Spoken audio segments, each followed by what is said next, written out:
Everyone, welcome to our channel Nutrify Me. आज हम बात करने वाले हैं विटामिन B12 के बारे में। इसकी डेफिशिएंसी आजकल बहुत ही कॉमन हो गई है। मेरे पूरे ईयर्स की प्रैक्टिस में मैंने ये देखा है कि B12 की डेफिशिएंसी इस ईयर बहुत ही ज़्यादा देखने को मिली है। तो लास्ट वीडियो में हमने बात की थी विटामिन D की डेफिशिएंसी की। अगर आपने वो वीडियो नहीं देखा है तो आप चेक कर सकते हैं, लिंक डिस्क्रिप्शन में है। और B12 जो कि बहुत ही कॉमन डेफिशिएंसी आजकल है, उसके बारे में हम आज बात करने वाले हैं। और आज हम देखेंगे कि उसका एब्जॉर्प्शन हम कैसे बढ़ा सकते हैं और वेजिटेरियंस में ऐसे कौन से सोर्सेस हैं जो B12 की डेफिशिएंसी को कम कर सकते हैं।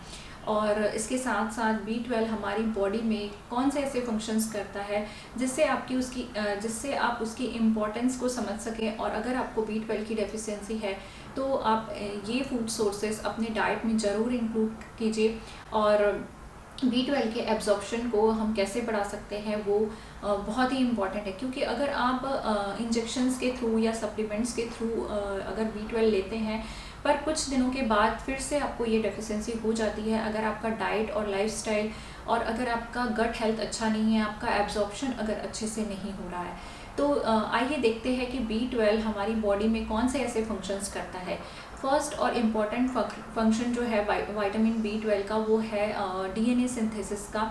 और सेल्स को जो है न्यूट्रिएंट्स जो मिलते हैं वो B12 के थ्रू मिलते हैं। तो सेल्स को जो न्यूट्रिएंट्स मिलते हैं जिससे सेल्स जो है एनर्जी प्रोड्यूस करते हैं वो B12 की हेल्प से होता है। अगर आपका B12 लेवल कम होता है तो आप लो एनर्जेटिक फील करते हो, क्योंकि आपके सेल्स को प्रॉपर न्यूट्रिएंट्स नहीं मिल रहे हैं। थर्ड जो है ये नर्व्स को इम्प्रूव करता है, नर्व्स को न्यूट्रिएंट्स देता है। सो अगर आपका B12 डेफिशिएंसी होता है तो आपका मेमोरी जो है वो कम हो जाती है।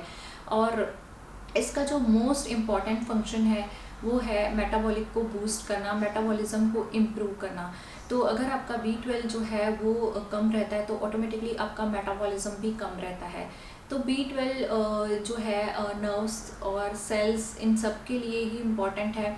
अगर आपको B12 की डेफिशिएंसी है तो आपको नमनेस फील होती है, आपकी जो ब्लड सर्कुलेशन है, क्योंकि ये RBC को भी बनाने में हेल्प करता है, तो ब्लड सर्कुलेशन जो है वो भी नहीं हो पाता है, आपके RBCs भी कम होने लगते हैं। तो B12 जो है वो बहुत ही इम्पॉर्टेंट विटामिन है और इसको सही रखना बहुत ही ज़रूरी है। तो इतने सारे अगर फंक्शन B12 करता है तो इसकी डेफिशिएंसी होने से आपको बहुत सारे सिम्टम्स देखने को मिलते हैं, जैसे कि मेमोरी का लॉस होना और फटिक फील होना, एनर्जी में कमी आ जाना, लो एनर्जेटिक आप फील करते हैं।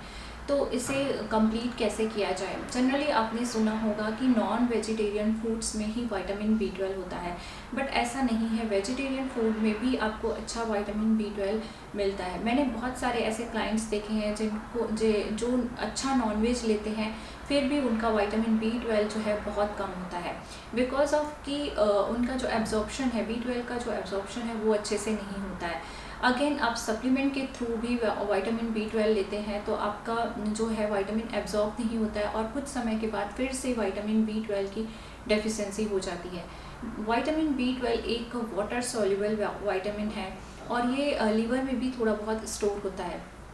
तो B12 की डेफिशिएंसी जो है अगर आपको कम करनी है, अगर आप नॉन वेजिटेरियन हैं तो आपको पता है नॉन वेज फूड में विटामिन B12 होता है, बट आप जो vitamin B12 non vegetarian food से ले रहे हैं उसका एब्जॉर्प्शन होना बहुत ज़रूरी है।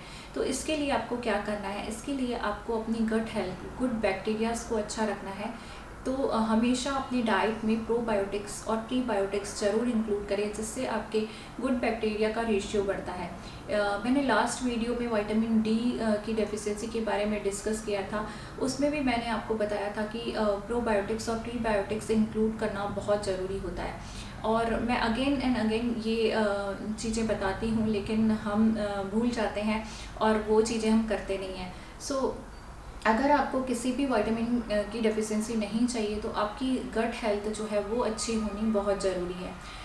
नेक्स्ट जो है आपको पता है कि नॉन वेजिटेरियन फूड जैसे चिकन, फिश, एग्स में बहुत अच्छा विटामिन B12 होता है। अगर आप वो सब लेते हैं तो अपने एब्जॉर्प्शन को बढ़ाने पे वर्क कीजिए। सेकेंडली, प्रोसेस्ड फूड जो है वो अगर आप ज़्यादा लेते हैं तब भी विटामिन्स का जो एब्जॉर्प्शन होता है वो कम हो जाता है। तो सारे ही विटामिन्स जो हैं वो अगर उनका एब्जॉर्प्शन आप अच्छा चाहते हैं तो प्रोसेस्ड फूड जो है वो अपने डाइट में कम कर दीजिए। अब बात करते हैं वेजिटेरियन की। जो वेजिटेरियन है उनको विटामिन B12 कैसे मिलेगा? तो वेजिटेरियन में भी B12 के काफ़ी सारे ऑप्शंस हैं, और मैं भी वेजिटेरियन हूँ और मेरा विटामिन B12 बिल्कुल करेक्ट है। तो B12 अगर आपको सही रखना है तो आप वेजिटेरियन सोर्सेज में मशरूम ले सकते हैं, कर्ड ले सकते हैं। डेली रूटीन में अगर आप कर्ड लेते हैं तो आपका जो विटामिन B12 है वो अच्छा बना रहता है। लेकिन कर्ड जो है वो होममेड होना चाहिए और बहुत ज़्यादा जो है ठंडा नहीं होना चाहिए, तो उससे आपका विटामिन B12 अच्छा रहता है। इसका बहुत अच्छा जो विटामिन B12 का सोर्स है वो है फर्मेंटेड फूड। आप अपनी डाइट में फर्मेंटेड फूड इंक्लूड करें। इसके अलावा कुछ प्रोबायोटिक्स और प्रीबायोटिक्स डाइट में ज़रूर इंक्लूड करें। हमने जो बीटरूट कांजी की रेसिपी अपडेट की है वो आप एक बार ज़रूर चेक कर लीजिए, हमने लिंक डिस्क्रिप्शन में दिया हुआ है। तो बीटरूट कांजी जो है वो भी आपके B12 के लेवल को बढ़ाती है। पिकल्स बनाते हैं, जो होममेड पिकल्स होते हैं उनमें भी बहुत अच्छा B12 आपको मिल जाता है। ईस्ट में भी बहुत अच्छा B12 होता है, तो अपने डाइट में आप ईस्ट इंक्लूड कर सकते हैं। जो वेजिटेरियन है वो ईस्ट ले सकते हैं। इसके अलावा आपको डाइट में मिलेट्स और कर्ड का कॉम्बिनेशन रखना है। मिलेट्स और कर्ड का कॉम्बिनेशन भी B12 को इम्प्रूव करने में हेल्प करता है। कुछ वेजिटेबल्स जैसे कि मशरूम और जिंजर, इनमें भी B12 होता है। जो रूट वेजिटेबल्स होते हैं उनमें B12 अच्छा होता है, क्योंकि हमारा जो B12 है वो सॉइल में ही मिलता है और सॉइल से ये प्लांट्स में आता है, और जब हम प्लांट्स कंज्यूम करते हैं तो B12 मिलता है। बट हम इसे बहुत ज़्यादा प्रोसेस्ड या फिर वॉश बहुत ज़्यादा कर देते हैं अपने प्लांट्स को, तो B12 जो है वो कम हो जाता है। तो अपने हमें सब्जियों को वॉश करना चाहिए, बट बहुत ज़्यादा भी आप उसे वॉश ना करें जिससे उसका B12 बिल्कुल ख़त्म हो जाए। और ट्राई करें कि उसका एब्जॉर्प्शन अच्छा हो। इसके लिए आप उसमें प्रोबायोटिक्स और प्रीबायोटिक्स अपने डाइट में ज़रूर इंक्लूड कीजिए।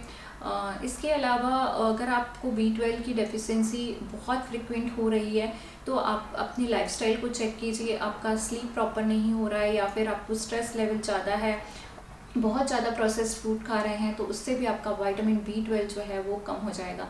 तो अपनी डाइट में ये सारी चीज़ें इंक्लूड कीजिए एंड B12 की डेफिशिएंसी को कम कीजिए। अगर आपको कुछ क्वेश्चंस हैं तो आप कमेंट सेक्शन में लिख सकते हैं। I will be happy to answer your questions. Thank you so much for watching.